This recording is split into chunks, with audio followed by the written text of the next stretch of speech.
Assalamualaikum warahmatullahi wabarakatuh. Hamdan wa syukran lillah. Asyhadu an la ilaha illallah wa asyhadu anna Muhammadan abduhu wa rasuluh. Allahumma shalli wa sallim wa barik ala sayyidina Muhammadin wa ala alihi wa sahbihi ajma'in. Amma ba'd. Saudaraku dimanapun anda berada, para subscriber subscriber yang mudah-mudahan Allah subhanahu wa ta'ala senantiasa merahmati saudaraku sekalian, dan mudah-mudahan Allah subhanahu wa ta'ala senantiasa mempermudah segala hajat saudaraku sekalian dimanapun anda berada. Amin ya rabbal alamin. Saudaraku dimanapun anda berada, alhamdulillah pada kesempatan yang berbahagia ini kita bisa dapat bersilaturahim walaupun hanya lewat tumai. Mudah-mudahan silaturahim kita dibalas oleh Allah Subhanahu wa taala dan kita pun senantiasa diberikan kesehatan, panjang umur sehingga kita dapat beraktivitas seperti biasanya. Shalawat dan salam terlepas senantiasa kita sampaikan kepada junjungan kita Nabi besar Nabi Muhammad sallallahu alaihi wasallam, kepada para keluarganya, para sahabatnya, dan mudah-mudahan tercurah limpahkan kepada kita semua selaku umat hingga akhir zaman. Amin ya rabbal alamin.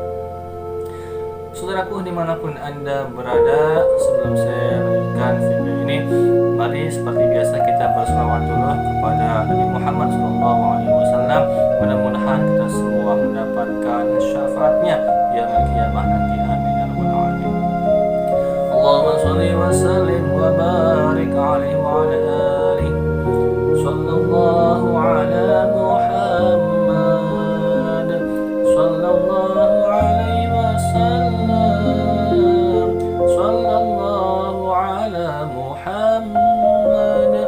sallallahu alaihi wasallam.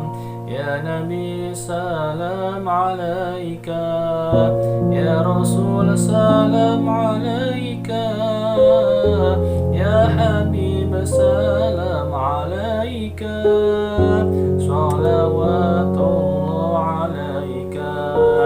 Sallu ala Nabi Muhammad, sallu ala Nabi Muhammad, sallu ala Nabi Muhammad. Saudaraku dimanapun anda berada, pada kesempatan yang berbahagia ini, di sini saya akan sedikit berbagi mengenai sekaligus sharing saudaraku ya. Di sini saya bukan menggurui, tetapi saya ingin berbagi sharing, yaitu kita sebagai umat manusia ya, sebagai hamba Allah Subhanahu wa taala yang hidup di alam muka bumi ini, tentunya kita itu akan senantiasa diuji oleh Allah Subhanahu wa taala. Baik itu orang yang beriman maupun orang yang tidak beriman. Baik orang yang senantiasa rajin ibadah kepada Allah Subhanahu wa taala maupun orang yang tidak pernah ibadah kepada Allah Subhanahu wa taala. Itu semuanya akan diuji oleh Allah Subhanahu wa taala. Karena apa? Karena pada hakikatnya hidup di dunia ini itu adalah ujian dari Allah Subhanahu wa taala. Maka saudaraku sekalian, kita jangan pernah merasa mengeluh atau kita pun merasa berhuzon kepada Allah Subhanahu wa taala. Ujian itu datang dari Allah Subhanahu wa taala. Sebagaimana firman Allah Subhanahu wa taala, Bismillahirrahmanirrahim, "Wa lanabluwannakum bi syai'in minal khawfi wal ju'i wa naqsin minal amwali wal anfusi was samarat wa basyirish sabirin." Kata Allah Subhanahu wa taala, sungguh aku akan menguji kamu sekalian, baik berupa rasa takut, kelaparan, kehilangan nyawa, buah-buahan, sehingga agar kamu sekalian bisa menjadi orang yang sabar. Saudaraku dimanapun anda berada, inilah sudah jelas tentu bahwasanya Allah Subhanahu wa ta'ala itu akan menguji kepada semua hambanya, baik orang yang beriman maupun yang tak beriman. Apalagi kita yang senantiasa berusaha menjadi seorang yang beriman dan senantiasa mendekatkan diri kepada Allah Subhanahu wa ta'ala. Ibarat kata sebuah pohon, kalau pohon itu semakin tinggi saudaraku dan semakin membesar, maka hembusan angin akan semakin kencang. Ibarat kata apabila seseorang keimanannya semakin mantap, semakin dekat dengan Allah Subhanahu wa taala, maka ujiannya pasti akan lebih besar dan ujiannya pasti akan bertubi-tubi. Maka dari itu, inilah yang harus kita perhatikan, bahwasanya semua ujian itu datang dari Allah Subhanahu wa taala. Baik rasa takut yang senantiasa kita menghantui, ataupun kita kehilangan harta, kehilangan nyawa, musibah dan lain sebagainya, itu semua hakikatnya adalah ujian dari Allah Subhanahu wa taala. Coba kita bayangkan, kita flashback ke belakang.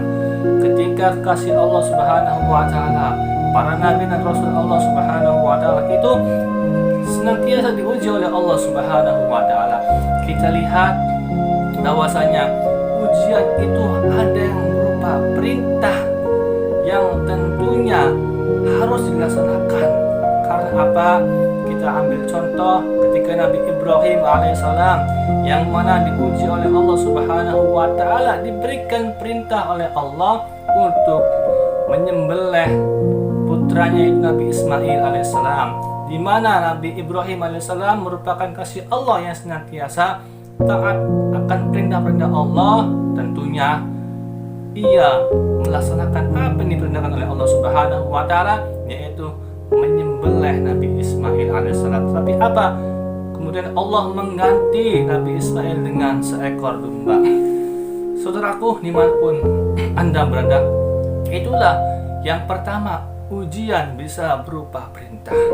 Kemudian ujian pula bisa berupa larangan, di mana ini dikisahkan oleh kekasih Allah Subhanahu wa taala, yaitu Nabi Yusuf alaihissalam, yang mana beliau merupakan seorang kasih Allah, nabi dan rasul yang memiliki ketampanan, dan beliau pun diuji oleh Allah. Ketika itu beliau diuji dengan seorang ratu yang sangat cantik, yaitu Ratu Balqis, yang mana pada saat itu diuji oleh Allah untuk melakukan suatu perkara atau perbuatan yang dilarang oleh Allah Subhanahu wa taala, yaitu perkara yang ditimbulkan oleh Ratu Balqis untuk mengajak Nabi Yusuf untuk melakukan suatu hubungan yang dilarang oleh Allah Subhanahu wa taala. Tapi apa Nabi Yusuf alaihissalam? Nabi Yusuf menolak ajakan Ratu Balqis itu, saudaraku. Nah, inilah merupakan ujian yang tentunya dilarang. Nabi Yusuf menolak ajakan Ratu Balqis tersebut.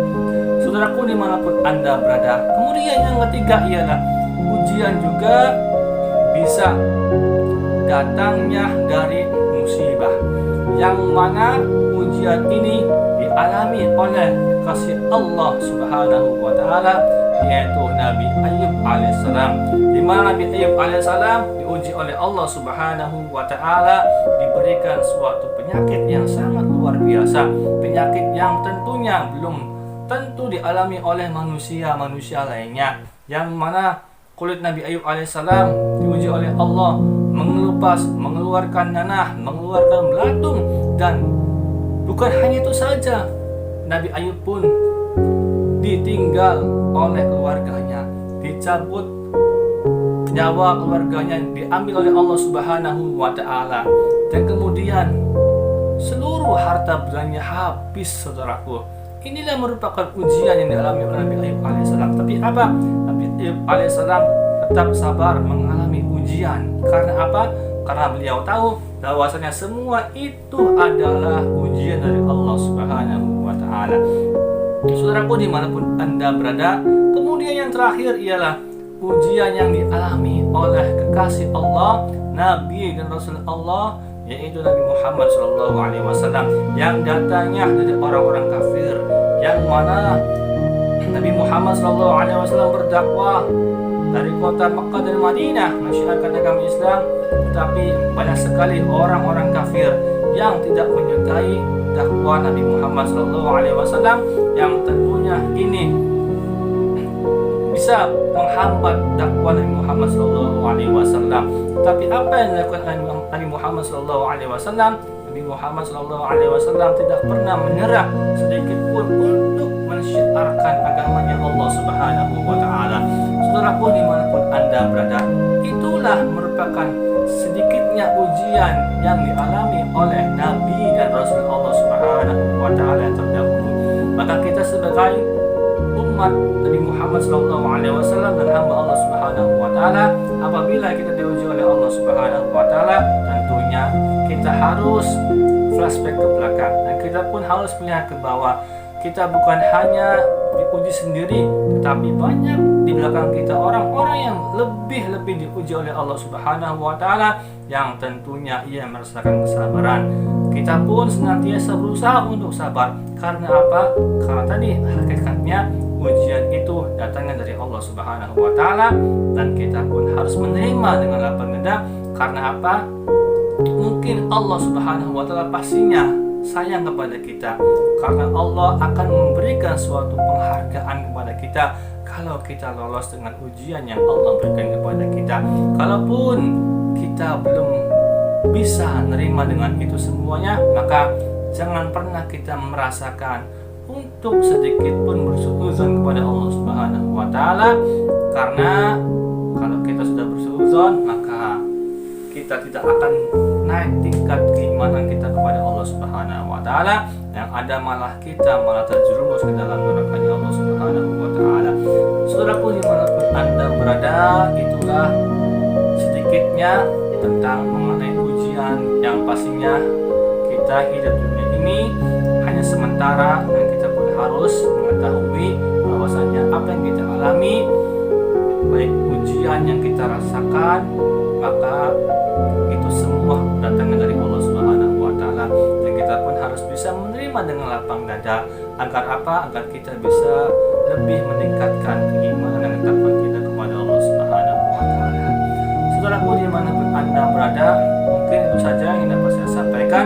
Mudah-mudahan bermanfaat. Akhirul kalam, Allahumma fiqh ila